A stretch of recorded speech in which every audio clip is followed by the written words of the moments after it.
Bonjour, Maud Matisse. Je suis très heureuse d'être à Pas sorti du bois. Mesdames,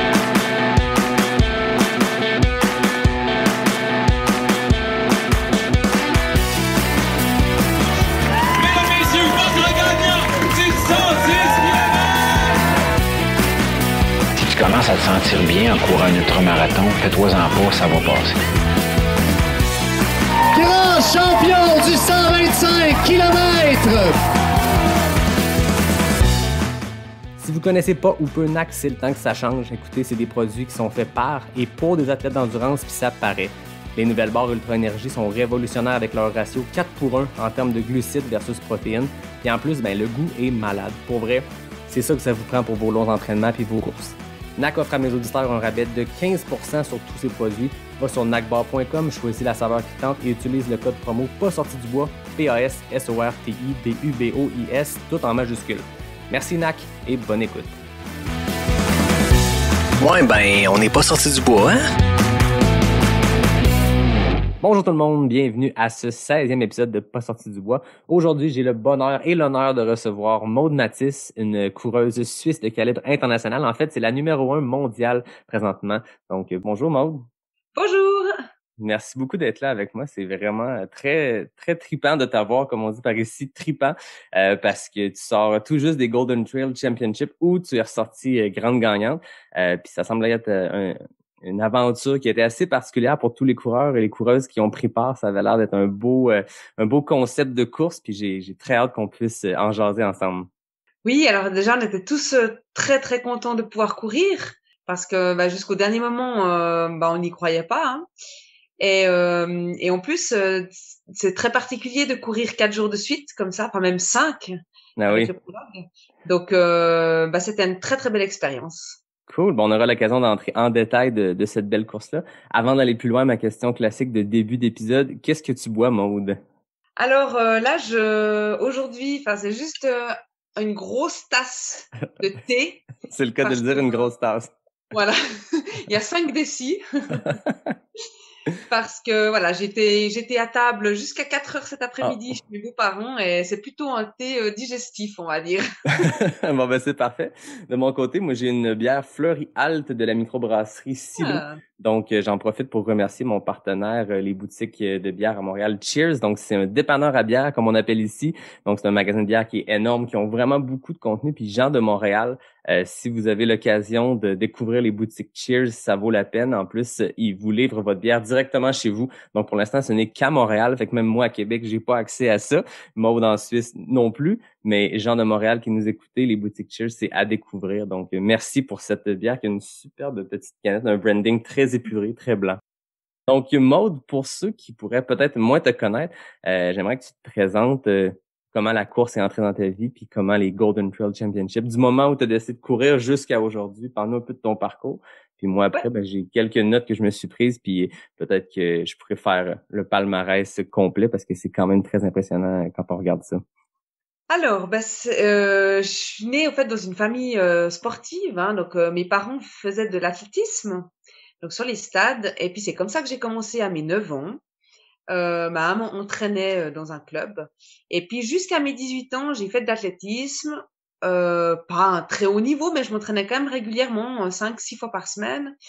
J'ai jamais été très très forte dans une discipline, mais j'étais moyenne partout. J'ai quand même obtenu quelques bons résultats au saut à la perche. Et ensuite, à 18 ans, j'en avais un petit peu marre d'être toujours sur ces stades et j'ai rencontré mon mari qui faisait de la course à pied et du ski alpinisme l'hiver. Et puis, c'est comme ça que j'ai commencé avec lui. Donc, j'ai totalement arrêté l'athlétisme et je me suis mise à des sports d'endurance, à ces 2 sports d'endurance. Et au début, vraiment dans l'idée de me faire plaisir, j'avais plus envie de faire de compétition. Mais voilà, le virus m'a vite rattrapée. J'ai commencé à m'entraîner un peu plus, à faire des compétitions, à avoir de bons résultats. Et puis ça a été un cercle vicieux, hein, donc positif, puisque voilà, comme tout le monde, dès que les résultats ils commencent à venir, on voit qu'on progresse, on a envie de faire plus de compétitions. De fil en aiguille, ça s'est fait comme ça. J'ai pu rentrer dès 2012 dans l'équipe nationale de ski alpinisme. Après, j'ai pu faire partie d'une équipe de course à pied de montagne. J'ai commencé à faire mes premiers championnats internationaux, donc c'était déjà 2012, 2013. En 2012, j'ai aussi eu ma première fille, enfin mon premier enfant. Et puis suite à cette première grossesse, j'ai vraiment eu encore de meilleurs résultats parce que j'ai pu m'entraîner pendant cette première grossesse. Donc voilà. Et jusqu'à aujourd'hui, au fait, j'ai pas arrêté de progresser. Et en 2012, 2012, j'ai arrêté de travailler pour vraiment me consacrer qu'au sport. Alors au début, j'arrivais pas à en vivre, hein, donc on tournait sur le salaire à mon mari. Et depuis le 2018, je peux vraiment dire que j'arrive à en vivre. Donc je suis passée pro avec les résultats ben voilà d'aujourd'hui, un joli palmarès et en course à pied et en ski alpinisme. Mais depuis 2017, j'ai laissé tomber le ski alpinisme pour me consacrer qu'à la course à pied, puisque j'avais quand même pas mal de projets et sur la montagne et aussi ce projet des Jeux Olympiques sur marathon. Donc je commençais fallait quand même que je sélectionne un petit peu et pas faire tout. Donc là, j'ai laissé un peu de côté le ski alpinisme. OK, donc Voilà. c'est En ça, c'est gros. vraiment un parcours qui t'a mené justement à cette course-là, puis à prioriser la course dans ta vie. Puis je suppose que plus on en fait, plus comme tu disais, le virus arrive, la piqûre se donne, puis quand les résultats sont là aussi, puis force est d'admettre que les résultats sont là. Je veux pas te gêner en déblatérant sur tes résultats, mais je pense qu'il faut le dire quand même. En ce moment, tu es la numéro 1 mondiale, si on se fie au palmarès, à la cote ITRA, donc International Trail Running Association, la numéro 1 mondiale. 3 fois championne d'Europe en course en montagne, 6 fois championne suisse de course en montagne. L'année passée, tu as remporté la Sierzinal avec Kilian qui l'a remporté du côté masculin, vous deux en battant le record du parcours. Donc ça, c'est super impressionnant. Cette année, pareil encore, nouveau résultat, nouvelle course de Sierzinal, un peu particulière dans le contexte de COVID, mais une victoire là aussi. Puis ensuite, le Pikes Peak Marathon l'année passée, qui est une course mythique aux États-Unis, un marathon de montagne que tu as remporté une fois de plus, allant chercher le record du parcours. Donc, Golden Trail Championship l'an passé. Cette année, le Golden Trail... en fait, l'an passé, c'était les Golden Trail Series. Cette année, c'est le Championship et tout ça. Puis je trouve ça intéressant de te parler parce que depuis que j'ai lancé ce balado-là, on en est au 16e épisode, j'ai couvert un large spectre de ce qu'est la course en sentier parce que il y a plein de choses. On entend beaucoup parler des ultras qui gagnent en popularité. J'ai rencontré beaucoup d'athlètes d'ultra. J'ai rencontré des gens qui font des courses en autonomie, des FKT, notamment Mathieu Blanchard, ton coéquipier chez Salomon, qui a fait des FKT cette année. J'ai parlé à aussi Stephanie Simpson, qui est une championne canadienne de course en ultra, mais sur route. Et là, on a quelque chose qui est un peu différent, qui est peut-être moins populaire au Québec pour les auditeurs qui écoutent, mais qui, je pense qu'en France, c'est très populaire. C'est les marathons de montagne ou j'aime pas dire courte distance parce que ça demeure des 25, 30, 40 kilomètres, mais comparé à de l'ultra, c'est des formats plus courts, mais beaucoup plus rapides. C'est un format sur lequel Kilian a eu beaucoup de succès. Puis ici, peut-être les gens sont moins familiers avec ce format-là de Sky Race, mais je pense si je me trompe pas, en Europe, en Suisse, en Italie, en France, c'est vraiment très populaire. Puis il y a beaucoup, beaucoup d'athlètes qui parcourent ça. Puis dans les dernières années, je sais que le Golden Trail Series a peut-être...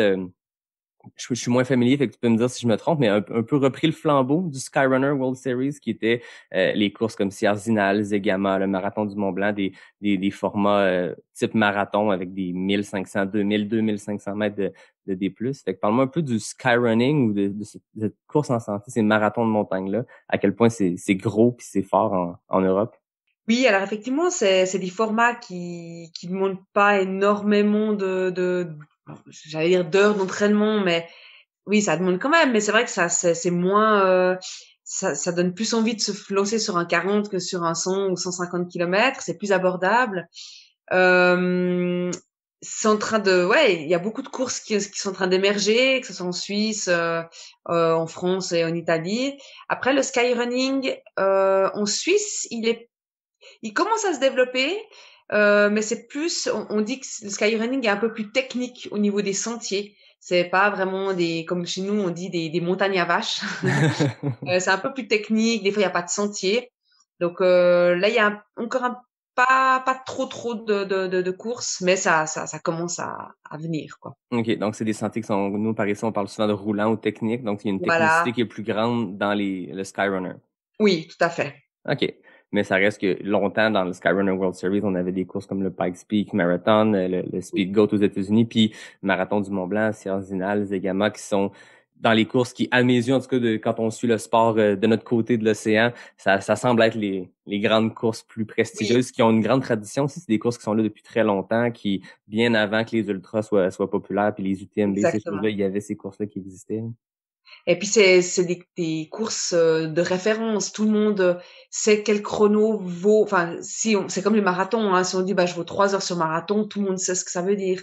Et quand on dit je vaux 3 heures sur Cerzinal, voilà, ça donne un peu le niveau de la personne. Donc c'est pour ça qu'il y a aussi beaucoup de monde qui veulent se challenger sur ces courses. Ouais, c'est ça. Puis quand on voit des images de Zegama ou de ces courses-là où il y a une foule, tu sais, ça ressemble à l'UTMB, souvent entre elles, en ultra, en tout cas, tu sais, aux États-Unis, même les courses les plus prestigieuses, c'est des tout petites, des foules qui sont minuscules, c'est des petites vagues de coureurs, c'est 300 personnes au départ. Là, quand on regarde l'UTMB en ultra, c'est notre référence, mais quand on regarde ces courses-là, des Cierzinal, des marathons du Mont-Blanc, ça semble complètement fou comme ambiance dans une année qui est pas de COVID parce que les foules sont au rendez-vous puis c'est une célébration du trail pendant une fin de semaine de temps. Oui.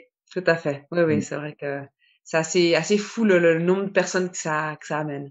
Ben oui. Avant qu'on parle de la Golden Trail Championship que tu as vécu il y a quelques semaines, tantôt tu l'as mentionné rapidement, donc tu avais les JO de Tokyo en tête sur marathon. On sait un peu comment le processus fonctionne ici au Canada, aux États-Unis. On a suivi des athlètes tenter d'aller chercher des temps de référence pour se qualifier. Comment ça fonctionne en Suisse pour que toi, Maude Mathis, tu sois la représentante de la Suisse sur marathon potentiellement aux Jeux olympiques de Tokyo de 2021? Alors, ils ont décidé déjà d'envoyer 3 athlètes féminines, 3 athlètes masculins au maximum. Et ils nous ont demandé d'atteindre une limite. Je crois que c'est une limite qui a été fixée par le comité olympique, il me semble.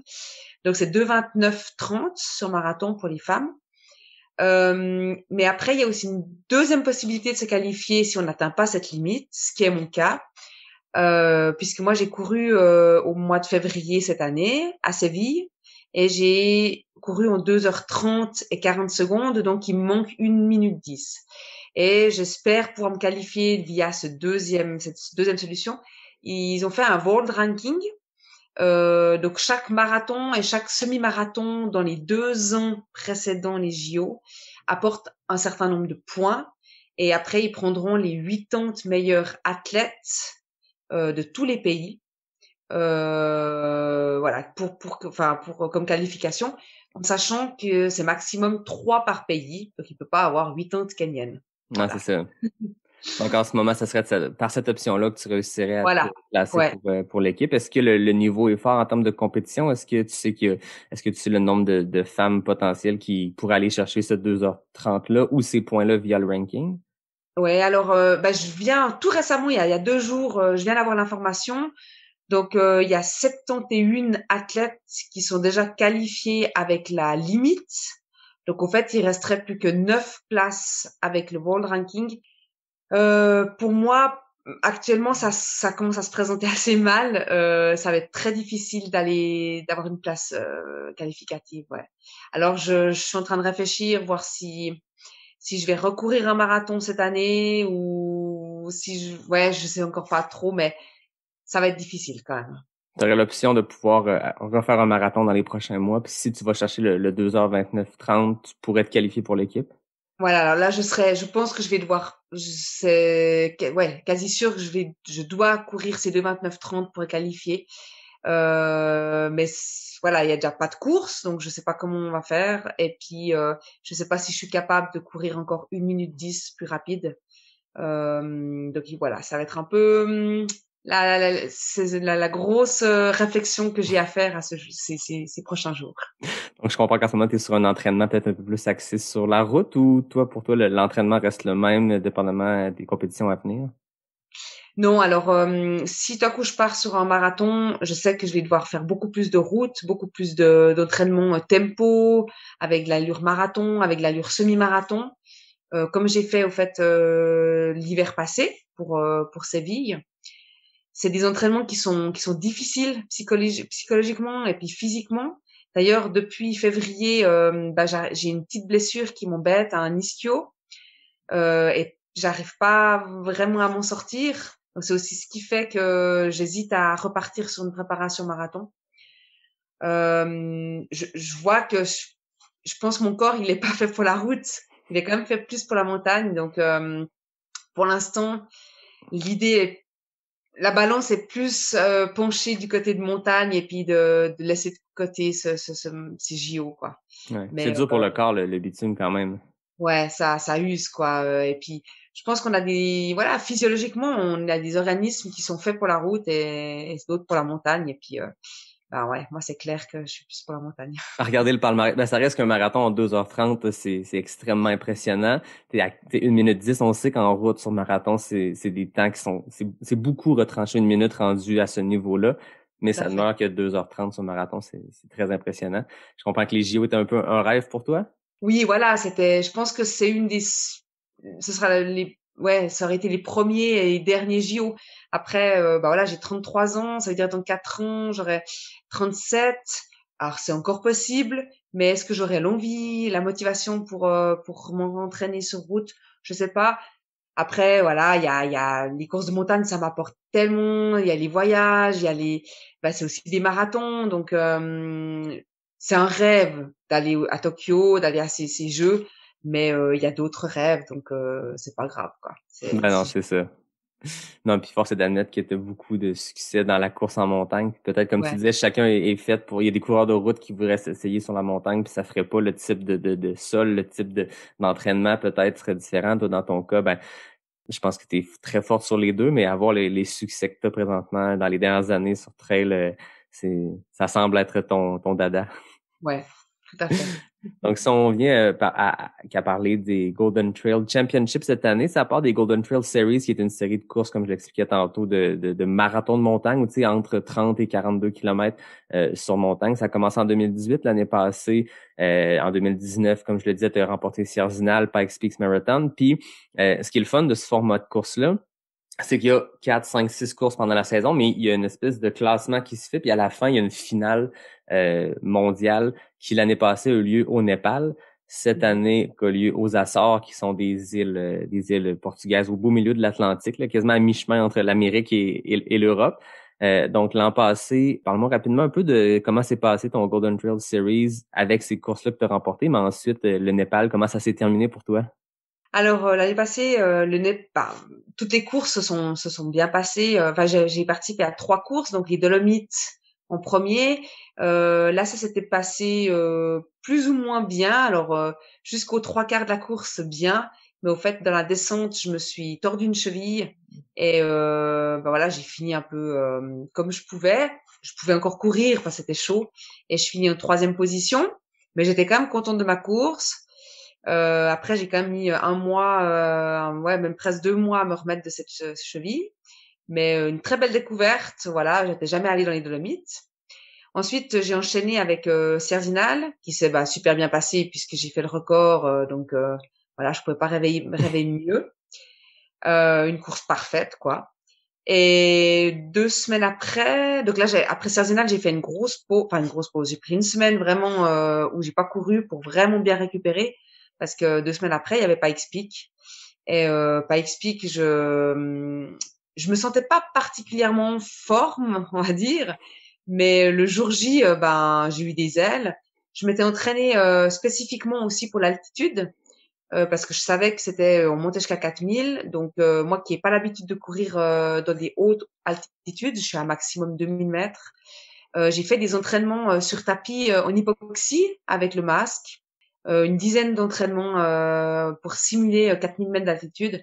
Et je pense que c'est aussi pour ça que je me suis sentie bien et que j'ai pu aller chercher ce record. T'as pas Donc, senti quand t'es arrivé assez haut, quand on parle de 4000 mètres, c'est très haut, puis ça a un impact sur la respiration, sur le souffle et tout ça. tout à fait. T'as senti que la préparation avait payé parce que t'as pas senti les effets de l'altitude à ce moment-là? Non, alors pendant Ouais. la course, alors oui, un peu de fatigue, mais est-ce que c'était l'altitude? Est-ce que c'est aussi la course? Enfin, je pense qu'il y a un petit peu de tout, mais j'ai pas eu de gros coups de mou ou bien de problèmes à respirer. Donc, ouais, pas eu d'étourdissement. Donc, ouais, j'étais bien. Malgré que j'ai quand même chuté je Ah pense que ouais? tout le monde a vu cette chute que j'avais fait Ah oui, oui, oui, que dans le vidéo recap, on première voyait. partie. Voilà. Là, je me suis fait hyper mal quand même, Ah hein. ouais? Vraiment souffert. Bah, en fait, j'avais un monstre hématome sur la cuisse. Et à chaque pas, je crevais de mal, mais voilà, comme beaucoup de monde. C'est vrai que quand on est dans la course, on a l'adrénaline et puis il fallait de toute façon descendre hein, pour arriver. Donc je me suis dit ben ouais, vas-y, continue et puis bah tu souffriras moins longtemps si tu vas vite. C'est une bonne façon de voir les choses. De fond, on se dit ça Voilà. en ultra, hein. On est rendu à un point où ça avance plus trop, puis on gambade, on marche, il y a plus trop, puis tu te dis, ben, tant qu'à souffrir en marchant, je vais souffrir en courant, puis ça va être moins long. Exactement. Donc voilà, j'ai fini super bien et puis bah très étonnée d'avoir ce record et voilà, très fière quoi d'avoir pu casser ce record et puis bah c'était aussi une super bonne découverte parce que c'était la première fois que j'allais aux États-Unis, enfin ouais dans le Colorado et ouais, j'ai trouvé l'ambiance géniale et j'ai beaucoup aimé cette course. Ça semble assez Et toi? mythique, Pikes Peak, hein. À chaque fois que je lis sur cette course-là, quand on voit des choses, à chaque année, quand il y a une édition, il y a quelque chose de mythique autour de cette course-là parce que c'est un marathon de montagne, mais très, très haute altitude. Oui. Tu sais, il y a des athlètes de très, très haut niveau, autant chez les hommes, chez les femmes, à chaque année. Puis, ça semble difficile d'aller chercher ces records de parcours-là. Tu sais, l'an passé, je me rappelle, on parlait beaucoup de Kylian et Maud arrivent de Sierzinal où chacun a battu le record. Donc là, est-ce que Pike Peak, ça va se passer? Ça s'est passé pour toi, pas pour Kylian, qui est le record de Matt Carpenter. On dirait que personne ne va réussir à l'atteindre. S'il y avait quelqu'un qui pouvait aller chercher ce record masculin-là, c'est Kylian, puis il est encore loin. C'est fou ce que Matt Carpenter a fait sur Pikes Peak. Mais il y a vraiment quelque chose de mythique. Puis ceux qui connaissent moins les marathons de montagne, ceux qui écoutent en ce moment, allez voir ça. C'est vraiment impressionnant. Puis la Golden Trail Series, comme tout bons événements Salomon, a une couverture médiatique vraiment intéressante, des vidéos. C'est le fun dans notre sport c'est pas un sport télévisé, on regarde pas les Golden Trail Series à la télévision, mais la manière dont Golden Trail Series et Salomon couvrent ces courses-là, c'est vraiment intéressant. Ça permet de découvrir ces beaux environnements-là. Oui, oui, ils font un sacré boulot. C'est vrai que bah, je les remercie là. Depuis quelques années, ils font, ouais, c'est monstrueux ce qu'ils font. Et puis, c'est grâce à eux aussi que ça se médiatise de plus en plus, hein, ces Ouais. courses-là. Donc, ouais, chapeau. On sent que Salomon est vraiment en avant du pack, puis permet de faire découvrir ce sport-là qui est encore dans la marge. En tout cas, je sais que de notre côté en Amérique, c'est la trail gagne en popularité, mais ça demeure encore quelque chose qui est dans la marge, qui est petit, qui est une petite communauté. Mais en Ok. mettant de l'avant ces événements-là, puis des événements comme la Golden Trail Series, permet de faire connaître ce sport-là, puis de propager la bonne nouvelle, puis d'inciter les gens à lâcher le bitume, aller courir dans les montagnes, c'est le fun. Juste bah après, comme tu me disais, bah il y a eu la finale, donc au Mhm. Népal. Et bah là, c'était assez spécial au fait parce qu'on était en même temps, c'était un peu des vacances parce qu'on était invités là-bas. Donc moi j'étais avec mon mari, c'était 2 semaines de vacances superbes, en plus dans un pays super dépaysant. Donc il y avait en même temps cette ambivalence. J'avais envie de profiter des vacances, je me sentais pas du tout en compétition, mais il y avait quand même cette compétition. Donc jusqu'au dernier moment, la motivation, c'était ouais, est-ce que je me mets à fond ou est-ce que je profite? Enfin bref. Et puis bah, le jour J, j'avais quand même envie de courir et de bien faire. Mais malheureusement, au bout de 13 kilomètres, j'ai perdu mon chemin Mm. avec trois autres coureurs. Et donc voilà, je me suis dit bon, je suis plus dans la course, fini, voilà, bref. Et par chance, au bout de quelques kilomètres, j'ai pu rejoindre le parcours et passer par tous les points en fait de contrôle. Et donc toute la course, on me disait ouais, c'est bon, t'es dans la course, c'est bon, t'as passé par tous les points, donc tu peux continuer, t'es dans le classement. Et puis des moments, je me disais mais non, ils vont me disqualifier, c'est pas possible. Alors toute la course, bah j'étais un petit peu entre deux. Est-ce que je tire parce que je suis encore dans le classement ou est-ce que je lâche parce que je suis disqualifiée? Pour finir, j'ai quand même été jusqu'à l'arrivée, j'ai donné le maximum et puis bah à l'arrivée m'ont disqualifié, ce qui était juste hein, pour moi. Voilà, j'ai trouvé correct. Mais j'étais contente parce que ben ouais, j'ai quand même fait la course plus ou moins et c'était une superbe expérience quoi. Le paysage doit être exceptionnel, là. Ouais, tout Puis à c'est ça, fait. la finale, vous étiez quelques athlètes, je pense que c'était ceux qui avaient mieux le performé dans les courses de la saison de la Golden Trail Series. C'est que vous étiez combien d'athlètes invités là-bas? Alors 11. Ok, tout ça, seulement 11.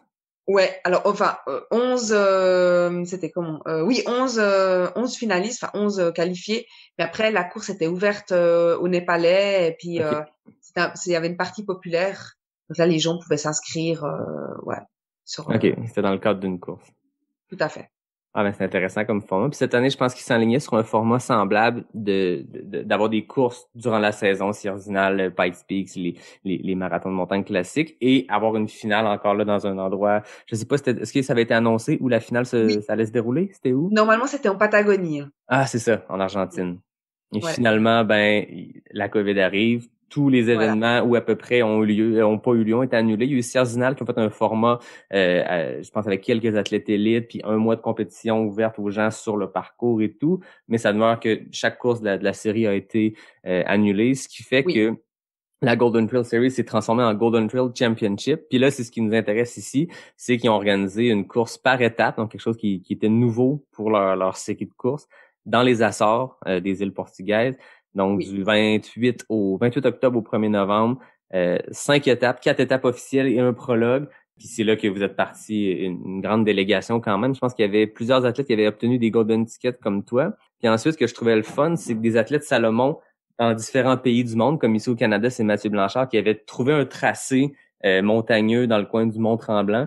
Puis les athlètes pouvaient aller tenter d'aller chercher ce FKT-là ou cette couronne Strava sur ce parcours-là. Puis l'homme et la femme dans chaque pays qui avait la couronne étaient invités. Donc c'est quand même quelque chose qui est intéressant, qui permettait à des athlètes d'un peu partout dans le monde qui sont pas nécessairement connus, qui ont pas des performances sur Cerzinal et tout ça, de se faire connaître puis de pouvoir aller aux Açores. Fait que vous étiez quand même une grande délégation d'athlètes à vous rendre là.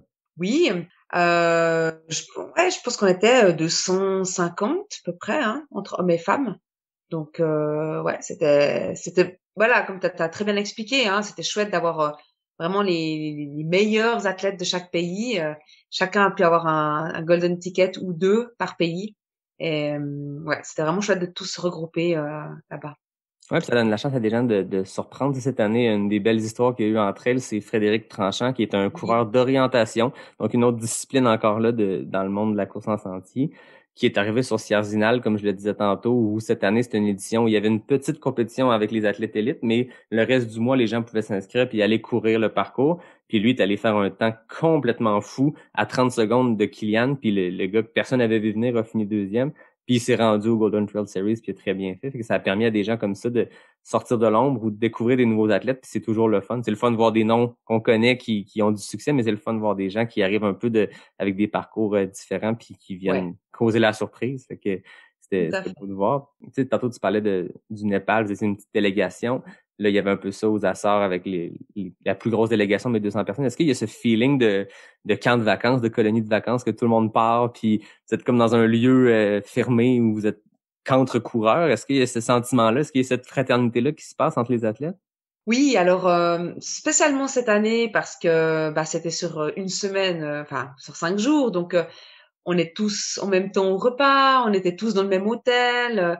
Alors on n'a pas voyagé tous ensemble, hein, parce qu'il y en a qui sont arrivés un peu avant, et puis on est tous d'un pays différent. Mais il y avait vraiment cet esprit convivial, cet esprit de groupe. Et puis avant les départs, on avait chaque fois environ 30, 40 minutes de bus qui nous amenait sur le lieu de départ. Donc là, ça faisait un peu bah ouais l'aventure et tout le monde parlait dans le bus. C'était vraiment sympathique. Ouais, puis le premier jour, voilà, on se connaît pas tous. Puis à la fin, bah, on voit qui c'est, on met des noms sur les visages. Et puis, ouais, c'était vraiment, ça fait un peu colonie de vacances. Ouais. Fait que c'est ça, c'était une course en étapes. Fait que vous aviez 5 jours de compétition, un prologue assez court, puis ensuite 4 étapes entre 20 et 30 kilomètres avec des bons dénivelés. Parle-moi un peu de la préparation pour ça, parce que je le disais, je parle un peu de ton palmarès. Toi, c'était ta première course en étape comme ça, Oui. ce format-là. Est-ce qu'il y a une préparation qui est différente pour toi? Parce que là, il y a l'aspect que chaque course individuelle, c'est dans des distances, des dénivelés que tu es habitué, mais là, c'est de les faire consécutivement, 4 jours consécutifs, ça doit quand même être différent. Alors oui, c'est totalement différent. Mais après, je me suis pas préparée spécifiquement pour parce que bah ouais, comme j'ai dit avant, moi j'étais sûre que ça allait être annulé. Et puis comme j'ai été un peu embêtée avec cet ischio pendant l'été, j'ai pas pu enchaîner 4 jours de course. J'alternais beaucoup avec le vélo, donc un jour vélo, un jour course, un jour vélo, un jour course. Et c'est ce qui me faisait un petit peu peur en partant dans les Açores. Je me suis dit mais comment je vais faire pour courir 4 jours de suite quand j'ai pas l'habitude. Mais ce qui est intéressant en fait, c'est que pendant que tu cours, le premier jour, bah, tu penses au fait au prochain jour et tu vas pas à 100%. Tu gères toujours ton effort pour tenir sur ces 4 jours. Et je pense que ce qui m'a réussi, c'est que j'étais jamais à 150%. Il y a des jours où j'ai un peu plus tiré, mais tu penses toujours au lendemain. Et puis surtout quand tu passes la ligne d'arrivée, normalement, bah voilà, tu t'en fiches un petit peu, tu manges un peu n'importe quoi, tu bois, tu discutes. Si tu remets pas tout de suite une petite veste, tu t'en fiches. Là, j'ai vraiment pensé tout de suite à la récup. Et puis, ben, les premières choses que je faisais, c'était boire, manger, me changer, même mettre un peu les jambes en l'air tout de suite. Et afin de tenir les 4 jours. Mais la préparation a pas été vraiment spécifique. Après, j'ai fait un peu plus de volume, mais voilà, en alternant vélo et course à pied. Fait qu'est-ce que le lendemain des épreuves, tu te levais le matin puis là, tu sentais les jambes un peu raides ou la préparation, ou du moins pas tant la préparation que l'après-course, les précautions que tu prenais, tu sentais que ça a servi? Alors après le premier jour, ça a été. Le deuxième jour, je me suis dit, ah, les jambes vont pas mal. Je pense que j'ai bien géré mon effort. La deuxième étape, j'ai dû un petit peu plus tirer, hein. D'ailleurs, j'ai gagné. Donc, le troisième jour, les jambes, là, elles ont commencé vraiment à ramasser. Là, je me suis dit, ouh, ça va être difficile. Parce que, bah, c'est vrai que, voilà, le premier jour, deuxième jour, quasi tout le monde arrive à faire 2 jours de suite de la course. Mais le troisième, tu sens vraiment les jambes. Et puis, étonnamment, le quatrième jour, c'est comme si le corps, il commençait à s'habituer à l'effort. Et les jambes étaient mieux que le troisième jour. Après, bah voilà, j'ai pas retesté. Il faudrait continuer. Mais non, après, c'est vrai que globalement, tu sens quand même la fatigue qui s'installe. Les réflexes sont moins bons aussi. Alors là aussi, moi, j'ai jamais pris de risque dans les descentes. Dès que c'était un peu technique, je privilégiais la sécurité plutôt que la performance. Bon, moi, je suis pas quelqu'un qui fait beaucoup de volume, hein, en course à pied. Je fais du maximum 1h40, 2 heures, et même à vélo, hein, je dépasse jamais les 2h30. Peut-être que c'est aussi ce qui fait que j'ai les jambes très fatiguées, mais en discutant avec les autres athlètes, tout le monde avait les jambes fatiguées, hein. Non, C'est, puis tu c'est... sais, chacun a des backgrounds qui sont différents. Tu sais, quand on regardait la liste d'athlètes, tu avais autant des coureurs comme toi de ces distances-là, un peu skyrunning, marathon de montagne, puis tu avais des coureurs, Jim Walmsley qui était là, c'est un gars qui a fait des 100 miles et tout ça. Fait que chacun a ses défis. Je suppose les gens comme toi qui avaient un background un peu plus coureur courte distance, super rapide, mais c'est des gens qui performent super bien dans les montées des descentes techniques et tout ça, mais c'est peut-être l'accumulation qui est un défi, alors qu'un gars comme Jim Walmsley, ben oui, on sait que Jim est très rapide, mais ça demeure qu'il est rapide sur des 100 miles, sur des 100 K, là, il faut qu'il soit en mode marathon de montagne, puis la vitesse est complètement différente, puis on est habitué de voir les ultras où ça se gagne, puis qu'il y a 1 heure entre deux participants, là, ça se joue dans les minutes comme comme le Tour de France ou des courses très performantes comme ça, là. Fait que chacun devait avoir son défi par rapport à cette course en étape-là, là. Tout à fait. Ça permettait aussi, bah, comme tu dis, à des personnes qui ont de l'habitude du long, ben, plus les jours avançaient et plus ils gradaient dans le classement, hein. Donc, c'était vraiment un format qui était intéressant. Ouais, puis c'est le fun ce qu'ils ont fait aussi de s'inspirer un peu du Tour de France, ou peut-être c'est quelque chose qui est commun en Europe, mais il y avait vraiment, oui, le vainqueur de chaque épreuve, puis le gagnant du Golden Trail Championship, c'était le temps cumulatif des 4 étapes, donc ça c'est assez standard. Mais pour chaque épreuve, il y avait le prix du meilleur grimpeur, le meilleur descendeur, puis le meilleur au sprint. Parle-moi un peu de ça, c'est intéressant. T'as quand même remporté à tes épreuves, tu as remporté 3 fois la meilleure grimpeuse. Donc, il y avait un dossard, un peu comme le dossard à maillot, je pense à Poids-Rouge au Tour de France, quand c'est Ouais. le meilleur grimpeur, le maillot jaune du leader. Il y avait un peu ça. Puis je trouve que ça a donné un aspect intéressant. Puis un petit aspect compétitif qui est différent. C'est que quelqu'un qui gagne pas peut quand même remporter la montée la plus rapide et tout ça. C'est intéressant d'avoir vu ça. Exactement. J'ai adoré, ça mettait un peu de piment dans la course. Et puis, comme tu dis, ben, ça permettait aussi à des gens qui ont, en guillemets, aucune chance au classement général, bah, de pouvoir sortir du lot. Et ben, j'en ai rencontré plusieurs sur le parcours qui étaient cool, hein, tout le long du parcours. Et quand c'était leur section downhill, enfin descente, ben, ils étaient à fond. Et puis, même certains, ils s'échauffaient juste avant la section. J'ai trouvé génial, quoi. Vraiment, j'espère que c'est un format qui va durer, qui vont, voilà, qui vont refaire ça les prochaines années.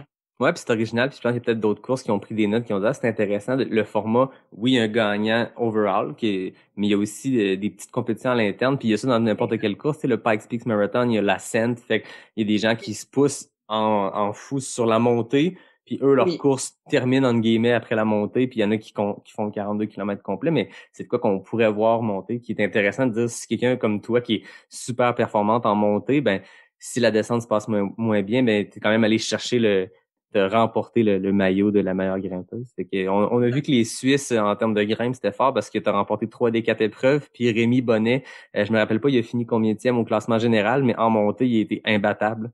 ouais, Donc, aussi, ouais. on comprend que c'est les Suisses qui dominent les montées. Peut-être, je sais pas, ouais. Bah oui, en tout cas, bon, Rémi Bonnet, voilà, il est connu pour bien grimper. Et voilà, quoi. Après, c'est aussi, c'était à nous de jouer. Moi, à chaque fois on abordait la section de montée, bah, j'essayais de tirer un petit peu plus pour être devant. Donc, alors que certains, bah, ils s'en fichaient. Voilà, c'était assez tactique, quoi. Donc, les deux, je pense, Rémi et moi, on a essayé d'avoir ce classement des meilleurs grimpeurs, quoi. Ça a bien Ouais. fonctionné. Fait que si on Ouais. passe étape par étape, la première journée, c'était un prologue qui appelait donc un 3,5 km et avec 116 mètres de D+. Fait que c'est une toute petite épreuve qui était une mise en bouche, une entrée avant le repas principal. Tu l'as remporté en 17 minutes. Parle-moi un peu de ce prologue-là.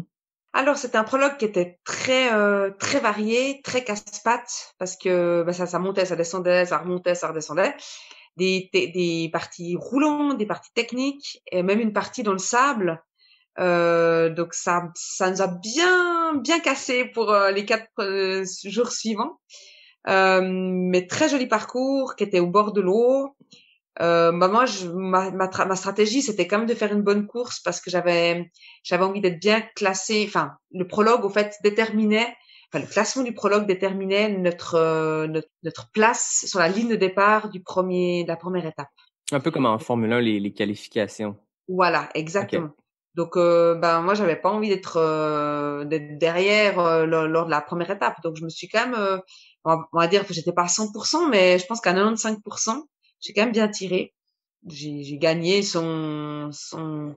bah, ouais, c'était quand même une surprise parce que je pensais qu'il y en a qui iraient plus vite que moi parce que je suis pas quelqu'un qui suis très rapide, on va dire. Je suis assez, ouais, le format de course de 2 heures me convient bien, mais pas 20 minutes. Ça t'a bien permis de te positionner puis d'être dans la Voilà. première vague après ça pour le reste de la Oui. compétition.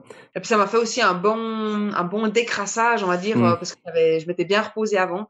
Donc ça m'a permis de juste donner le petit coup de fouet avant les étapes principales. De se délier les jambes un peu avant de commencer. Voilà. J'ai vu que la température semblait, peut-être on va en parler d'étape en étape, mais la température semblait être un enjeu aussi dans ces courses-là parce que on s'attend à un décor paradisiaque quand on parle des îles portugaises dans l'Atlantique et finalement c'est pas du tout ce qui s'est produit. On a vu des images, c'était la bouette jusqu'aux genoux, puis c'était le vent, le froid, ça avait l'air assez extrême comme condition. Exactement. Moi, j'imaginais le chaud, le soleil. D'ailleurs, je me réjouissais de cette semaine au soleil. Et puis, on n'a pas eu de la chance avec la météo. Il y a juste le jour du prologue où là, il faisait beau. Donc, les températures sont très, très agréables parce que ça tourne entre 15, 20 degrés. Par contre, c'est assez humide. Donc, on transpire plus que d'habitude. Par contre, les jours suivants, on a eu beaucoup de froid, de vent, de pluie. Le premier jour, on a eu de la pluie, et puis bah voilà, les sentiers c'était catastrophique sur des moments. C'est la boue jusqu'aux genoux, hyper glissant, bah beaucoup d'eau quoi, bien sûr. Ouais, c'était pas comme j'avais imaginé. On est loin des petites vacances d'une semaine que peut-être les gens Exactement. s'imaginaient quand ils pensaient à cette semaine-là dans les Açores. Tout à fait. Ouais, c'était vraiment ouais, j'aurais pas pensé ça.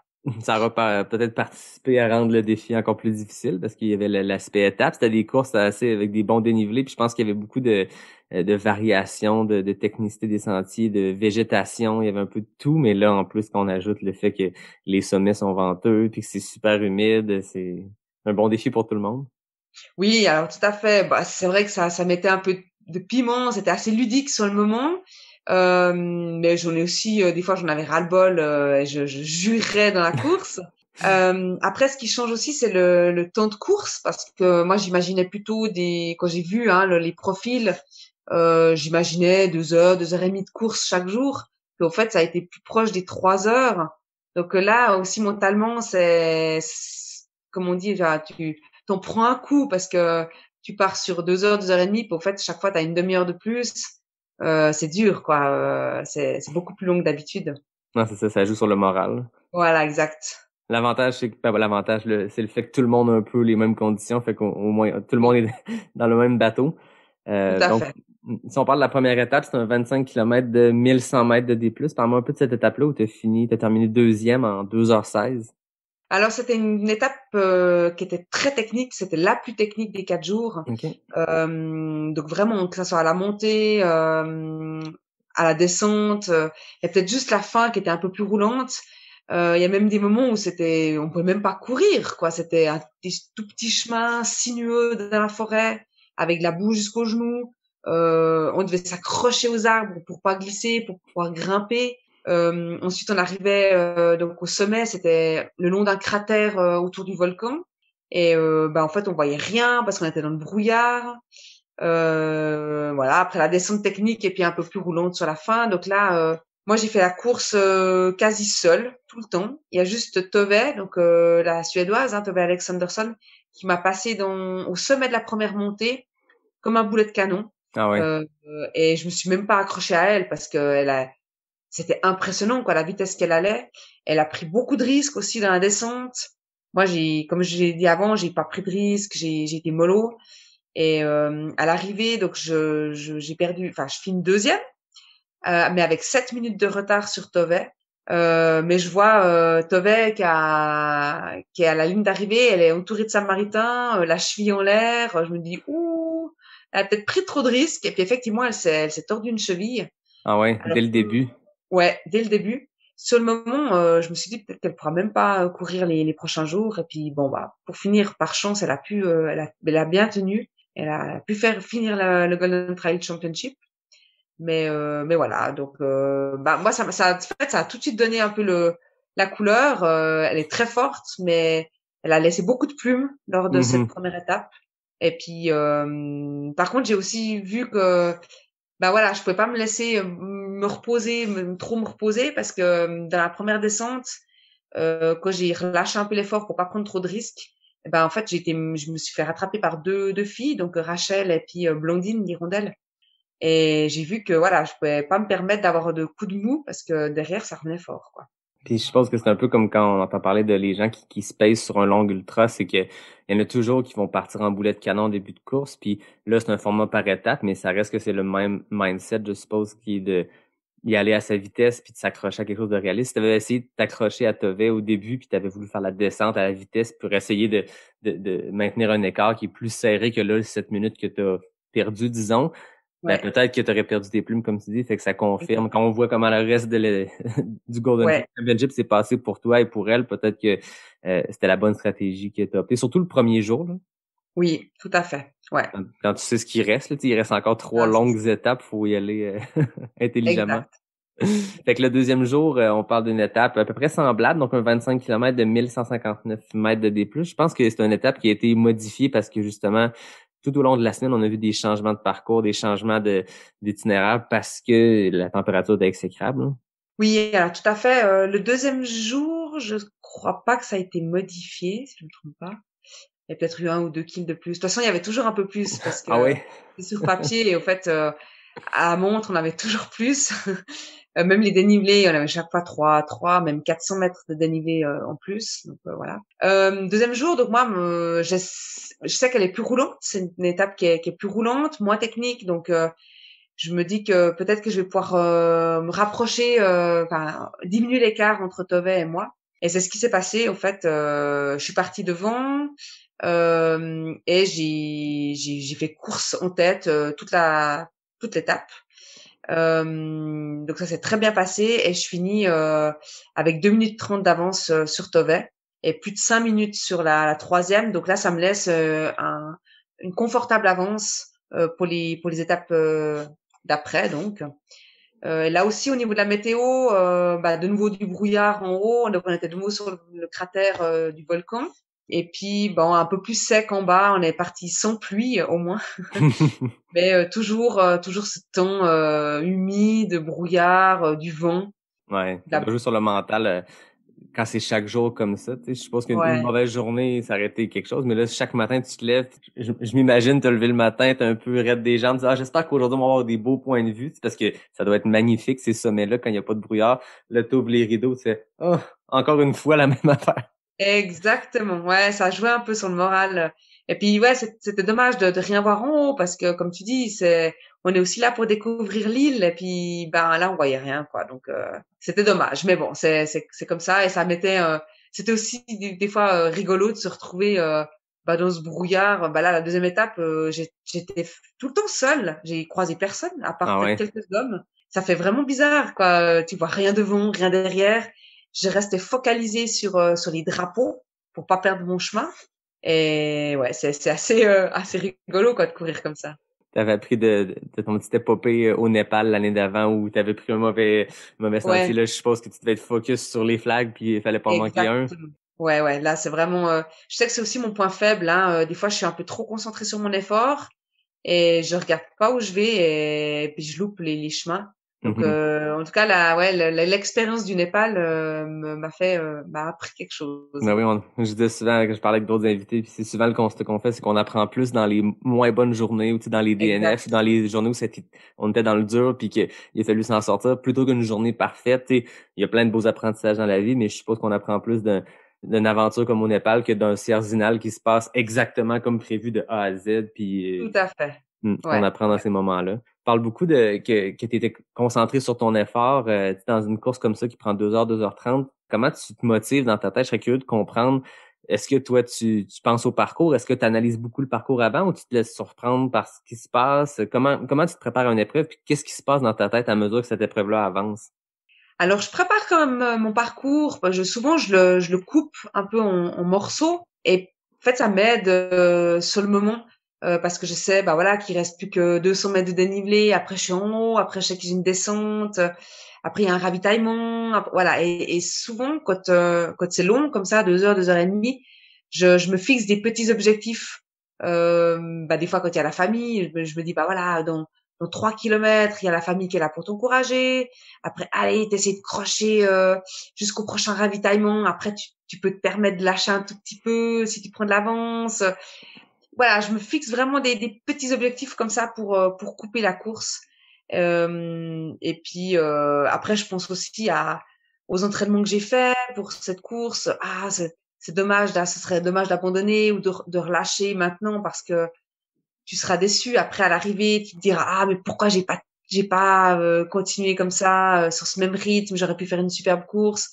Donc ouais, j'essaie de m'accrocher à ce que je peux et trouver du positif dans la course quoi. Même quand on est dans le creux avec de la Ouais, peau jusqu'au exactement. genou. Ouais, ça avançait pas, je voyais qu'on était à 6-7 minutes au kill, je disais oh mais c'est pas vrai, ça va être hyper long. En même temps, je me disais mais tu vois la chance que tu as d'être là, il y en a qui sont confinés à la maison, qui peuvent même pas courir, toi t'as pu voyager, tu t'es sur une île que tu connais pas avec d'autres athlètes, profite et puis ouais, j'essaie toujours de trouver du positif dans ce que je vis. Ouais, puis tu sais, je lisais aussi un livre de Hal Corner, qui est un coureur américain, qui disait que juste de se mettre un sourire dans le visage, puis lui, il est connu comme n'importe quelle course, peu importe comment ça va, il arrive dans les ravitaux, le gros sourire aux lèvres, puis c'est devenu un peu sa marque de commerce, puis il expliquait que il dit je le fais pour les gens parce que je veux remercier les bénévoles et tout, mais il dit je le fais pour moi parce que juste de se mettre un sourire de se forcer à être positif, on entraîne ça, puis ça devient ça met dans un mode positif, puis ça fait avancer les jambes quand plus rien veut avancer. Ouais, c'est clair. Tantôt, tu parlais que les épreuves ont toutes été un peu plus longues avec plus de D+. Toi qui sembles préparer puis calculer ta course en petites portions, la diviser, est-ce que ça jouait sur le mental quand t'es rendu puis tu vois pas encore le fil d'arrivée puis t'es comme là, c'est une épreuve de 25 km, là ici j'ai 25 km, là, qu'est-ce qui se passe? Est-ce que ça joue sur le mental? Ça, ces Oui. surprises-là? Ouais, là c'est vrai que c'est dur, surtout que c'est la fin donc t'es fatigué. Ouais, là c'était dur, mais en même temps, je me disais, c'est pour tout le monde la même chose. Et puis, plus t'avances, et puis plus tu te rapproches de la ligne d'arrivée. Donc, vas-y, continue et tu vas pas t'arrêter là. Donc, Ouais. Mais par contre, c'est quand même des moments qui sont difficiles, ouais, effectivement. Non, j'en doute pas. Donc ensuite, l'étape 3, c'était la plus longue de toutes, 31 km, quasiment 1500 mètres de D+, sur papier. Encore là, ça peut être différent. Tu as encore remporté en 3h17, donc ta plus longue épreuve, puis ça t'a permis de passer devant Tove au classement général, parce que jusqu'à la deuxième étape, tu étais encore, t'accusais, je pense, encore 2 minutes Ouais, ou encore 5 quelques minutes. minutes Ouais. tout près d'elle. Mais là, la troisième étape, cette victoire-là t'a permis de la dépasser au classement général. Parle-moi de cette troisième journée-là, cette quatrième journée-là, en fait. Alors, déjà, ça a changé parce que normalement, on aurait dû changer d'île et puis de monter sur le plus haut volcan des îles, donc le Pico. Et là, ouais, en fait, les conditions étaient tellement horribles qu'ils ont décidé de jouer la sécurité et de rester sur la même île. C'était un parcours qui, en fait, toute la dernière descente de la deuxième étape, eh ben, on la refaisait toute en montée. Ah, OK. Voilà. Donc, la motivation n'était pas du tout là parce qu'on savait exactement où on allait passer. On savait exactement comme voilà les chemins boueux, les chemins techniques, voilà.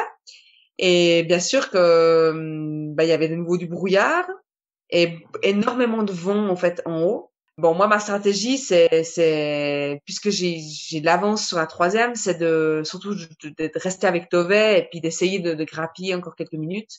Donc là, comme j'ai dit avant, les jambes sont très très fatiguées.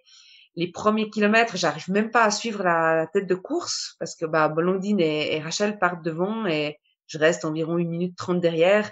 Mais là aussi, je m'excite pas. Je me dis que ça va être une longue étape et que voilà, je vais peut-être pouvoir rattraper ensuite. Et puis, rapidement, dans la première montée, je vois que je me sens de mieux en mieux. Je les rattrape de plus en plus. Je les passe. Tove, je la perds de vue. Enfin, on a fait les premiers kills ensemble, mais après, elle lâche. Et elle est vraiment fatiguée. Donc, on voit qu'elle a laissé des plumes dans la première étape. Et là, je fais aussi toute la fin de la montée seule, devant. Et là, c'est cool parce que je me dis, je prends des minutes sur Tove et maintenant, il faut juste que je tienne la cadence dans la descente pour pas qu'elle me rattrape. Et puis, je suis rattrapée par Rachel dans une descente un peu technique. Et c'était super sympa parce on fait 10 kilomètres ensemble à se relayer. On a un peu le même rythme, donc c'est vraiment sympa quand t'es dans le brouillard d'avoir quelqu'un avec qui courir. Et puis, je savais que les 10 derniers kilomètres, donc en tout, il y avait environ 30, 32, je sais plus exactement. Les 10 derniers kilomètres, ils sont très roulants, avec beaucoup de variations, en fait, beaucoup de montées, enfin, très, très vallonnées aussi. Ah, OK. Voilà, il fallait garder de l'énergie pour la fin. Et le fait de pas être parti trop vite, ça m'a permis d'avoir pas mal d'énergie sur la fin et de pouvoir passer Rachel et de gagner avec pas mal d'avance, hein. Donc, je crois 4 ou 5 minutes sur Rachel, la même chose sur Blondine et puis plus de 10 minutes d'avance sur Tove. Fait que t'as Donc, creusé cet écart-là à cette étape-là. voilà. C'était un Là, peu le point tournant. ouais, c'est vraiment l'étape où je pense j'ai bien géré et c'est ce qui m'a permis de creuser l'écart sur les autres. Donc j'abordais au fait le dernier jour avec vraiment une confortable avance et puis j'ai pu relâcher la pression et puis me dire que j'ai on guillemets plus qu'à gérer pour gagner le général. T'as juste Donc à te coller sur peu importe qui sera en tête, à moins que quelqu'un qui a déjà qui a un bon retard sur toi décide de se donner, mais tu connaissais les coureuses qui étaient en tête de course avec toi, qui étaient en tête au général, fait que tu voulais te coller à ces filles-là puis terminer voilà. dans les temps. Puis Exact. tantôt, tu disais que t'as couru beaucoup avec Rachel. Est-ce que dans un mode de compétition quand même, vous à un pace qui est assez rapide, on s'entend, c'est un marathon de montagne, puis surtout quand tu dis une portion qui est plus vallonnée, où on peut pousser un peu plus, c'est à bon rythme. Est-ce que vous avez quand même le temps d'échanger, de jaser un peu à mesure que la course avance? Alors, on n'a pas tellement parlé, mais c'était un travail ensemble, on va dire. Des moments, elle me tirait, des moments, je la tirais. Et puis, bien sûr que, bon, elle parlait anglais, alors elle disait, ah, good job, good job. Puis, c'était vraiment sympa, en fait, l'échange qu'on avait, mais on n'a pas parlé parce qu'effectivement, tu vas quand même dans un bon rythme, donc, t'es essoufflé, tu vas garder ton énergie. Vous avez joué la paisseur de l'une de l'autre, vous étiez le paisseur l'un de l'autre, puis Voilà. Ça, c'est Exact. intéressant quand même. Ça peut être le fun aussi parce que souvent les courses, les longues étapes et tout comme ça, c'est le fun d'avoir quelqu'un, un lapin, là, quelqu'un après qui courir puis de pouvoir s'accoter sur un pace puis après ça, pouvoir rendre l'appareil à l'autre, ça doit être intéressant. Puis c'est une belle Oui, relation qui se crée, là. tout à fait. Donc, quatrième et dernière étape, tu arrives là avec une bonne avance au classement général. C'est une étape de 30 km avec quasiment 1400 mètres de D+. Comment ça s'est passé cette dernière journée-là? Est-ce que tu as appliqué ta stratégie de te coller aux têtes de course puis de remporter comme ça? Oui, alors tout à fait. Donc bon, pour finir, l'étape a aussi été modifiée et puis on était dans le bus pour nous amener au départ quand on a su qu'il y avait 5 kilomètres de plus. Donc là, ouais, bon voilà, c'est le truc qui tue, quoi, vraiment avant le départ. Moi, ma stratégie, c'était de rester avec Rachel. Enfin, je pensais que c'était Rachel qui allait être devant parce que elle a monté hein, au fil des étapes, elle allait de plus en plus vite. Et puis, bah, Tove, je savais elle était derrière, enfin, qu'elle était très fatiguée. Donc, je pensais que la tête de course serait entre Rachel et Blondine. Et rapidement, en fait, on a fait course en tête avec Rachel. Moi, je me suis calée sur son rythme. Le but, c'était de rester avec elle. Et puis, on a creusé l'écart avec les autres. Et on a fait jusqu'à mi-course ensemble, à se relayer. Et là, on échangeait des fois deux, trois mots courts, hein, mais vraiment, c'était... Moi, j'avais rien à y gagner d'aller devant et puis de prendre encore 5 minutes, quoi. Donc, mon objectif, c'était le classement de général. Et puis elle, elle m'avait dit, ouais, ce serait cool si on pouvait courir ensemble. Donc voilà, c'est ce qui s'est fait. On s'est juste perdu un peu de vue en arrivant au sommet parce qu'il y avait de nouveau un monstre brouillard. Et puis moi, j'avais envie dans la section de grimpe, hein, donc voilà, enfin j'avais envie de gagner de nouveau cette section de grimpe. Donc j'ai accéléré un tout petit peu la cadence. Puis là après, je l'ai perdu de vue, mais elle m'a rattrapé 6 ou 7 kilomètres après. Et puis on a refini la course. Alors pas collés ensemble, mais on se voyait tout le temps. On était à 15-20 secondes l'une de l'autre. Et puis ouais, c'est dans les 6-7 derniers kills où je l'ai de nouveau, enfin peut-être un peu moins, 5 kilomètres avant l'arrivée, où je l'ai plus aperçu parce que c'était très sinueux. Et puis un peu comme dans une jungle hein, où on devait presque tracer son chemin. Et puis je me suis plantée au fait. J'ai tout d'un coup j'ai pas vu un drapeau. Ouais, j'ai perdu peut-être 1 minute 30. Mais c'est avec ça j'ai pas pu recoller Rachel. Et puis c'est elle qui a gagné l'étape. Ce que j'étais super contente pour elle hein, parce que de toute façon dans ma tête c'était clair que si on finissait ensemble, je la laissais gagner parce Ah qu'elle ouais. avait fait une super course. Et puis voilà, j'avais envie qu'elle gagne aussi une étape. Moi, j'en avais déjà gagné 2, donc ça me faisait plaisir qu'elle gagnait.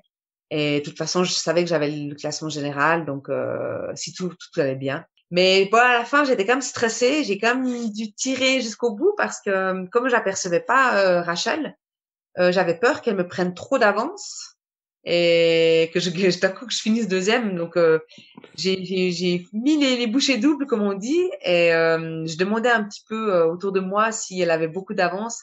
Et quand j'ai su qu'elle avait que 1 minute devant moi, j'ai dit ah c'est bon quoi, j'ai pas besoin d'aller trop vite et voilà, j'ai fini comme ça. Donc ma stratégie j'ai pu faire ouais comme je pensais quoi.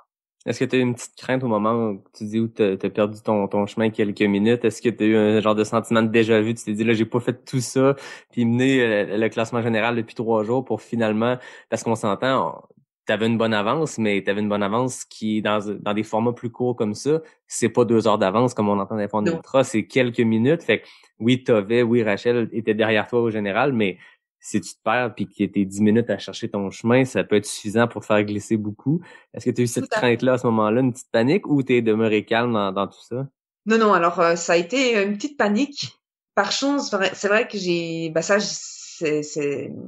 ce que j'ai appris au fait au Népal, c'est que dès que tu vois plus de drapeau au bout de 50 mètres, ça sert à rien d'aller plus loin, d'aller chercher un autre drapeau. Il faut revenir sur ses pas. Et donc là, j'ai pas réfléchi longtemps. Dès que j'ai plus vu de drapeau, j'ai dit mince, je remonte tout de suite sur mes pas et puis je vais bien en voir un. Et avec ça, j'ai perdu que 1 minute.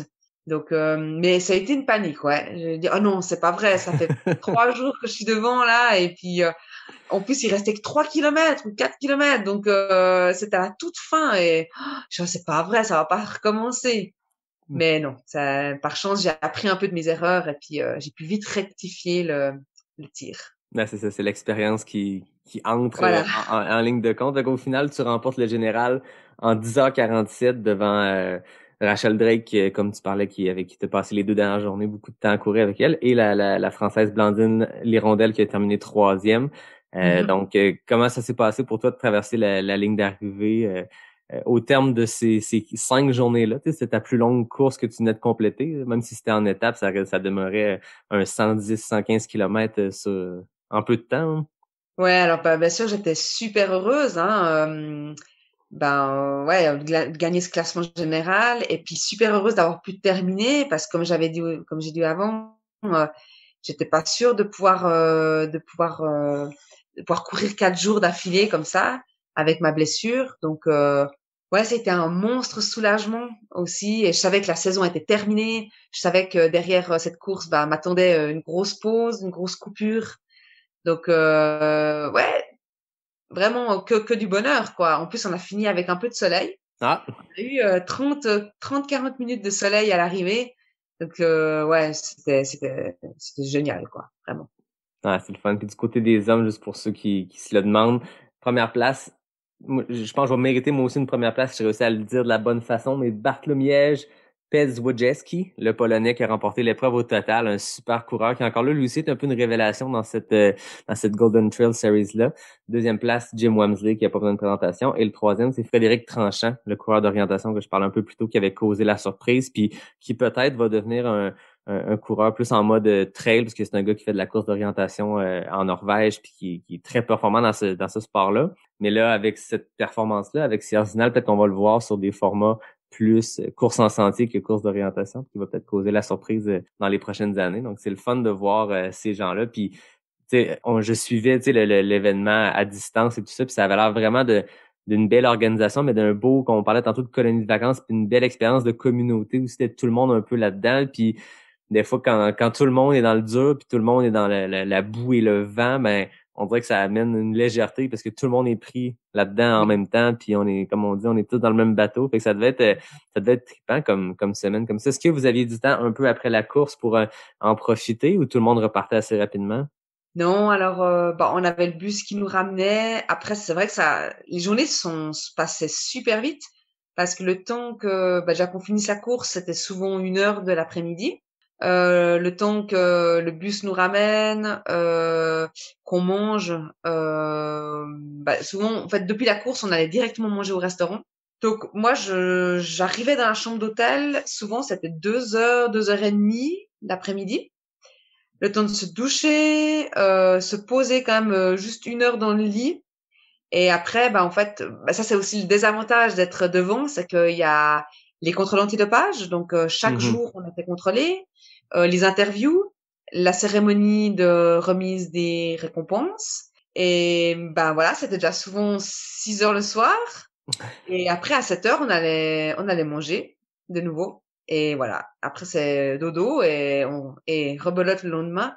Ouais, les journées, j'avais pas vraiment le temps d'aller visiter ou de discuter 3 heures avec les athlètes, quoi. Ça passe très, très vite. Non, non, c'est clair. Est-ce que tu penses que ton expérience, parce que tu sais, comme tu le disais tantôt, tu as 33 ans, ça fait des années que tu fais ça, versus il y avait beaucoup de jeunes espoirs, des jeunes coureurs, des jeunes coureuses qui sont peut-être l'avenir de ce sport-là, qui commencent à avoir des premiers succès.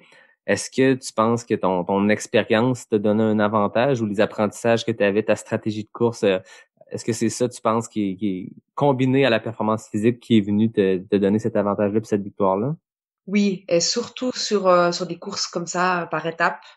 Peut-être que les jeunes, ils auraient tendance à partir trop vite, voilà, les 2 premières étapes à se donner à 100-120%. Et puis, comme je disais avant, ben, la récupération, on la néglige souvent. On sait que c'est dans les 30 premières minutes après l'arrivée que tout se joue. Enfin, Ouais. pas tout se joue, mais que le corps absorbe le maximum de choses à ce moment-là. Donc, de pas avoir cette expérience, ben, voilà, je pense que tu mets beaucoup plus de temps à récupérer et à être moins en forme pour les jours suivants. Donc oui, clairement, je pense que l'expérience a joué en ma faveur. Côté récupération, c'était quoi ton petit rituel d'après-course? Comme tu dis, les 30 premières minutes sont déterminantes dans la Ouais. récupération. C'était quoi à quoi ça ressemblait ton 30 minutes qui suivait ta ligne d'arrivée? Tout de suite, je buvais. Bon, il n'y avait pas de ravitaillement en fait à cause du Covid. Donc le matin même, je me préparais des petits sandwichs au fromage ou au jambon. Enfin voilà, je prenais de quoi grignoter. Donc tout de suite, je dirais dans les 5-7 minutes après être passé la ligne d'arrivée, je mangeais mes petits sandwichs. Je je buvais beaucoup aussi. Et puis je m'asseyais tout de suite. Je restais pas 3 heures à discuter debout, qui fatigue. Hein. Je mettais tout de suite une veste, hein, quelque chose pour pas attraper froid. Je me rhabillais. Donc, je dirais que dans les 10 premières minutes après être arrivée, j'étais habillée, j'avais mangé et bu. Voilà. L'important était Et fait. voilà. Et puis ensuite, dès que ça s'était fait, j'allais tout de suite, je marchais jusqu'au bus. Donc, il y avait 5-10 minutes de marche. Donc, ça faisait un peu le retour au calme, hein, jusqu'au bus. Et après, bah, j'étais dans le bus, au chaud, assise. Des fois, même, je mettais les jambes en l'air en attendant, parce que le bus partait pas tout de suite. On attendait les coureurs suivants. Ah oui. Des fois, on attendait jusqu'à 40 minutes dans le bus. Donc, voilà. Puis là, bah, au moins, j'étais assise, les jambes en l'air. Je pouvais encore des fois manger un petit truc, boire quelque chose. Et puis, au moins, j'étais tranquille, quoi. Non, Voilà. c'est ça. Est-ce que tu es une adepte du foam roller, de toutes ces méthodes de récupération-là, après les manipulations physiques, ou c'est vraiment plus côté nutrition et dans les 30 minutes qui suivent que ça se passe pour toi? Je pense que l'alimentation est plus importante. Mais après, moi, j'aime beaucoup les chaussettes de compression Mhm. que je mets. En fait, c'est des chaussettes toutes jambes, enfin toute la jambe, hein, depuis le pied jusqu'à la cuisse. Donc ça, je mettais l'après-midi après avoir mangé, être douché. Je mettais pendant 2 heures environ pour drainer, pour le retour veineux. Ça, en tout cas pour moi, ça m'aide beaucoup. J'ai l'impression. Et puis j'ai fait un petit peu de complexe aussi, d'électrostimulation. OK. Après, voilà, j'en fais pas énormément. Des fois, ça aide quand on a vraiment des muscles qui sont très tendus. Là, peut-être ça m'a aidé, peut-être pas. Après, c'est aussi psychologique. Je me disais que j'ai tout fait pour récupérer. Donc ça, je me faisais aussi des petites séances l'après-midi ou juste avant de dormir. Ça permet de mettre en confiance aussi, je suppose, de se dire, ben, j'ai Ouais, tout fait ce que j'avais à faire. Après ça, est-ce que la science prouve que ça fonctionne? Ben, si ça fonctionne pour toi, c'est l'important. voilà, exact. On parlait de ton expérience qui t'a probablement servi dans toute cette victoire-là. Est-ce que tu en retires des apprentissages de ces 4 jours-là? Comme on le disait tantôt en introduction, c'est ta première fois sur un format course à étapes. C'est quand même un 115 km sur 4 jours. C'est un format plus ultra, même s'il y a de la récupération entre. Est-ce que tu as appris ou est-ce que tu sens que tu as progressé comme athlète dans ces 4 jours-là aux Açores? Oui, ça m'a permis vraiment de gérer cette récup. C'est la première fois que je me mettais vraiment en mode récup quoi après course. Et j'ai essayé tout ce que je lis, ce qu'on m'avait dit, j'ai essayé de le mettre en pratique. Et j'ai vu que ça a marché. Donc pour les futures courses, je pense que ça va m'aider, ouais. Non, parce qu'on est habitué, je pense, dans des formats de course, peu importe lesquels, que ben on les met pas collés l'une l'autre près des autres. Fait que tu t'emmènes la course, prends une bière ou peu importe, tu sais, puis c'est un peu plus, il y a plus de relâchement, puis il y a peut-être pas le 30 minutes de récupération qui se passe juste après. Fait que je suppose que ça, il y a des apprentissages qui se font aussi en le Oui, faisant, puis dans le concret comme ça. oui. Et puis même pour un ultra, le jour où je me lance là-dedans, parce que ça me titille aussi, hein, ouais, vraiment penser à cette alimentation, quoi, à la nutrition. Moi, j'ai vraiment l'impression que c'est ça qui est le plus important.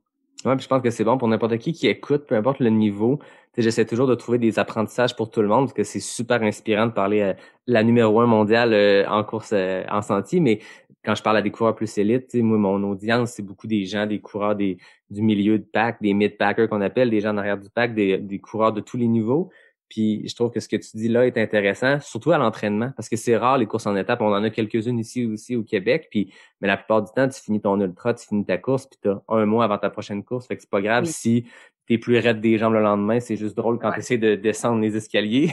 Mais ça demeure que ce que tu expliques par rapport à la récupération, c'est bon à l'entraînement, parce que quiconque fait de la course d'endurance, de l'ultra, peu importe, ben c'est des grosses journées d'entraînement consécutivement. Donc, il y a une portion de récupération qui est beaucoup plus au quotidien.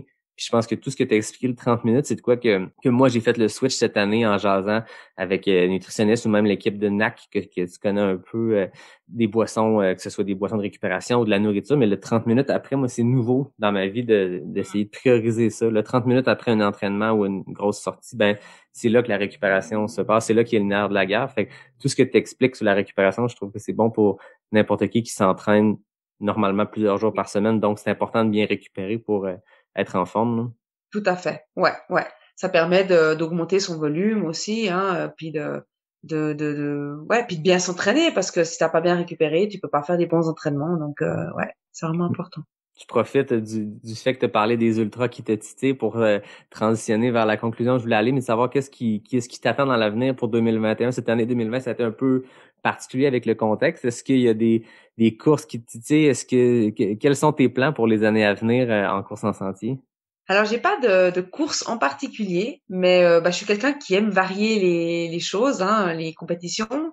J'aime me fixer des nouveaux challenges aussi. Donc, j'ai toujours ces courses sur route, hein, le marathon, peut-être avec les JO, même si j'y crois plus trop, mais voilà. Je pense que je vais refaire un semi-marathon aussi, peut-être au printemps. Parce que j'ai besoin de vitesse aussi, hein, pour la montagne. Peut-être aussi renouer un peu avec la compétition de ski alpinisme OK. l'hiver, dans le but de vraiment de préparation pour l'été, mais pourquoi pas refaire des compètes au niveau international. Et puis voilà, l'ultra, mais ça viendra, je pense, dans quelques années. J'ai pas envie d'en faire trop maintenant. Enfin, je pense que ça me casserait quand même beaucoup. Et puis, un autre format qui est vraiment à l'opposé des ultras, c'est de refaire peut-être un kilomètre vertical. Oh. Ouais, voilà, vraiment varier les plaisirs et puis bien sûr continuer ces Golden Trail Series. Je crois qu'ils aimeraient aussi faire, ils sont en train de parler puisque le Golden Trail Championship a eu beaucoup de succès. Ouais. Donc de faire une année sur deux les Golden Trail Series, une année sur deux un format sur 4 jours. Plein de bels objectifs et donc de plein d'envie, quoi. Ah, c'est intéressant de varier comme ça, puis Ouais. autant la route que les formats. Puis je pense que le kilomètre vertical est très populaire aussi en Europe. Souvent, les courses qui organisent un marathon de montagne ou un ultra, ben souvent dans la fin de semaine, dans le week-end de compétition, il y a ces kilomètres verticales-là qui sont super populaires. Puis c'est un format qui est tellement impressionnant parce que pour ceux qui connaissent moins le kilomètre vertical, c'est 1 kilomètre, donc 1000 mètres de D+, d'une traite. Donc ça se fait, le record du monde, je pense, c'est dans les 29 minutes, 30 minutes, mais ça se gagne extrêmement rapidement. Tu sais, pensez 1000 mètres de D+. Ce qui est drôle, c'est qu'au Québec, ici, on n'a aucune butte de plus de 1000 mètres. Fait que les kilomètres verticaux, il y en a déjà eu un dans une course à Québec qui s'appelle le Québec Méga Trail, puis il devait inclure une descente dans ton kilomètre vertical parce que c'est impossible de gagner 1000 mètres d'une traite. On a des petites montagnes ici, c'est un autre type de paysage. D'accord, ouais. Si Excellent. t'as l'occasion de venir, on a des super belles courses, puis des courses qui commencent à avoir une belle renommée. On a des courses qui sont dans l'Ultra Trail World Tour, des séries comme ça. Mais la course de trail au Québec gagne vraiment beaucoup en popularité. Puis c'est intéressant Cool. d'être un peu sur le tard. Les Américains le font depuis longtemps, mais au Canada, il y a quelque chose qui se passe au Québec. Puis s'il y a 10 ans, il y avait 2 ou 3 courses qui existaient, 2 ou 3 événements, là, c'est un par fin de semaine. C'est une année normale, il y a quasiment un événement par week-end d'été, donc pendant 6 mois ici au Québec. Mais c'est grandissant, puis c'est super intéressant. Puis je pense qu'on a des formats qui sont divergents, tu sais, qui varient, puis qui s'inspirent de ce qui se fait autant en Europe qu'aux États-Unis. Puis je pense que c'est la particularité du Québec aussi. On est comme à mi-chemin, on a un pied de chaque côté. Tu sais, on a tout l'héritage français des Québécois, mais on est sur le continent américain entouré d'anglophones. Fait qu'il y a ces inspirations-là de ces deux types de courses en sentier-là qui s'en viennent. Puis je trouve ça vraiment intéressant de parler avec toi puis de voir le format qu'ils ont donné à ce Golden Trail Championship-là. Puis je pense qu'il y a bien des événements qui vont écouter, qui vont dire « Ah, c'est intéressant d'avoir des maillots un peu comme le Tour de France et tout ça. C'est un beau format. » En tout cas, moi, ça me ferait plaisir d'une fois de venir au Québec. Je suis jamais allée. La seule fois que je suis allée au Canada, c'était à Toronto. OK. Voilà, mais ça date d'il y a beaucoup d'années en arrière. Donc, ouais, si j'ai l'occasion de venir faire une course au Québec, alors avec grand plaisir. Tu me feras signe, on fera une entrevue comme ça, mais en vrai. Voilà, exact. Pour l'instant, avec le COVID, de toute façon, je fais toutes mes entrevues, même en Zoom, même si mon invité habite l'autre côté de la rue ici, je vais le faire en Zoom par précaution. Ouais. Mais on a tous hâte que tout ça soit derrière nous puis qu'on recommence à avoir des belles C'est courses. clair. Puis, ça va être intéressant de te suivre aussi dans les prochaines années avec 2021, que ce soit les Golden Trail Series ou si c'est les Jeux Olympiques de Tokyo. On te le souhaite, c'est certain. Ce serait vraiment le fun de te voir à Tokyo. Gentil. Donc, avant de terminer, j'ai toujours mon segment des questions éclairs NAC. C'est super simple. C'est 10 courtes questions A ou B. Donc, c'est tout le temps 2 éléments en opposition, puis on répond le plus rapidement possible. Puis j'ai même des FKT, donc des Fastest Known Time pour tout ça. Donc, t'es mon 16e épisode, t'es ma 16e invitée. Donc, le temps le plus rapide chez les femmes est de 25 secondes. Donc, c'est quand même rapide, mais je pense que la vitesse n'est pas un problème pour toi. Fait qu'on va, je sors mon chrono. Tu me dis quand t'es prête, comme je te dis, 10 questions A ou B le plus rapidement possible. OK, c'est bon. Route ou trail? Trail. Monter la montagne ou descendre? Monter. Café ou thé? Café. S'entraîner seul ou en groupe? Seul. Question NAC, bar végétalienne ou bar au grillon? Grillon. Açores ou Népal? Açores. Courir au chaud ou courir au froid? Chaud. Pikes Peak ou Sierzinal? Sierzinal. Fromage ou chocolat? Fromage. Sentier roulant ou sentier technique? Roulant. 24 secondes. On a, Oh! en fait, 24.99, fait qu'on est vraiment à pile poil sur le FKT. C'est super impressionnant. Donc, Marie-Ève Pellan, qui était mon invitée de l'épisode 5, si je me souviens bien, avait ce record-là. Donc, tu l'as challengé. Je pense que c'est un ex-aequo. Donc, c'est un plaisir de t'avoir reçu. Puis en plus, je vais pouvoir renommer ton nom à chaque épisode en disant, le record appartient et à Marie-Ève et à Maude. Donc, cool. Je pense avoir faire une fleur à Marie-Ève, qui est une coureuse super impressionnante ici, de savoir qu'elle partage son FKT avec la numéro 1 mondiale. Je pense que c'est un honneur pour elle. Puis c'est un honneur pour moi de te recevoir. Puis un bonheur surtout. C'était vraiment intéressant de pouvoir jaser puis de vivre cette Golden Trail Championship-là à travers toi et ton histoire. Ben, merci. C'était un plaisir pour moi aussi. C'est toujours, en plus, j'adore l'accent québécois. Donc, voilà. Non, c'était vraiment sympa. Et puis, merci de m'avoir contacté. Ben, merci à toi. Donc, je remercie, comme à l'habitude, William, Nicolas et toute la belle gang de NAC que toi aussi, tu vas apprendre à connaître. Donc, peut-être dans les prochaines années, Maude sera ambassadrice NAC elle aussi. Donc, j'ai hâte d'entendre tes commentaires quand tu auras essayé les bars. Exact. Je remercie David qui signe mon design graphique, Fred Desroches qui signe le thème musical. Puis merci à tout le monde. De semaine en semaine, la petite communauté pas sortie du bois grossit. Puis j'ai de plus en plus de gens qui m'écrivent, qui me donnent du feedback. J'ai teasé un peu quand je disais que je recevais une invitée de calibre international à l'épisode 7. Puis les gens m'écrivaient, est-ce qu'il reçoit Émilie Fosberg? Est-ce qu'elle...